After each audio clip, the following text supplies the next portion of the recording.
In the early 1900s, Joe Jackson played a game barefoot after his cleats were giving him blisters.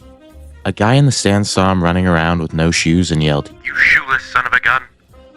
From that day on, he was known as Shoeless Joe Jackson.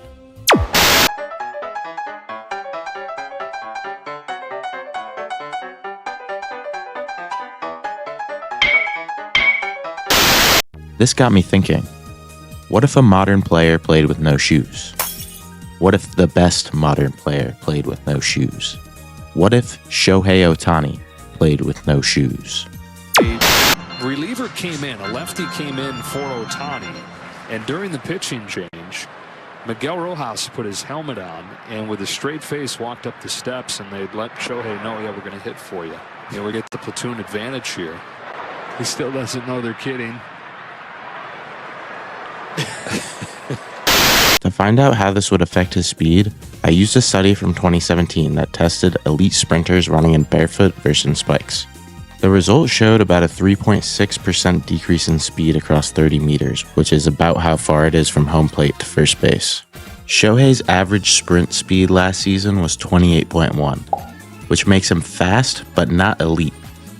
If you take away 3.6% of his speed, it puts him at just above 27 feet per second. This takes him from the top quarter of runners to the bottom half. A player comparison for reference from this year is Andrew Benintendi. Bounding back to Benintendi, bounces right by him. Tulowitzki. What is he doing? He stopped at first base. And I found a helpful analysis from Jeff Zimmerman, a writer for Fangraphs. He wrote this 2020 article, "Should I Care About Sprint Speed?" He deduced that a 0.1 second change in time to first base, which is about the change in speed from 28 to 27 feet per second, resulted in a 23-point deduction in batting average on balls in play. Using Ohtani's 2024 stats, we can deduct his batting average on balls in play would go from a 336 to a 313. 72.6% of Shohei's hits are not home runs. So we'll say his batting average would be lowered by 72.6% of 23, or about 17 points, resulting in a batting average of 293. Zimmerman also found that stolen bases over plate appearances lowered by 0.0024, which for Shohei takes his stolen base number from 59 to about 57. We'll say his home runs stay the same at 54, and his walk percentage stays roughly the same at 11%.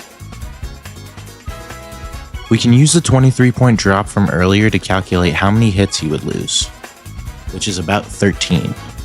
If we assume all the lost hits to be first base hits, we can calculate his new total bases to be 398. Dividing this over his at-bats, we get a slugging percentage of 626. We can also plug the new 184 number for our hits into the previous formula for on-base percentage to get a new on-base percentage of 372. So to recap, Shohei's batting average on balls in play goes from 336 to 313. His batting average goes from 310 to 293.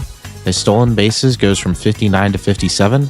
His slugging percentage goes from 646 to 626. And his on-base percentage goes from 390 to 372. So what does this all mean? If we take all his new stats and compare them to a player from 2024, well, there isn't really a good comparison.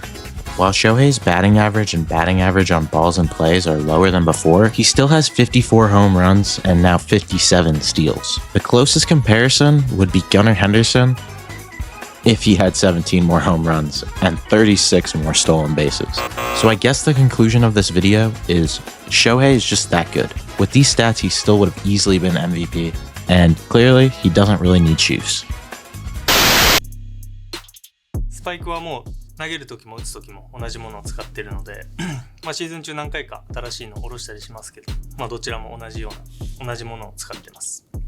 これはそうですね、基本的には変わらないんですけど、そのシーズンでここをもっとこうしたいなっていうところをちょっとずつ変えていってますね。基本的には同じモデルです。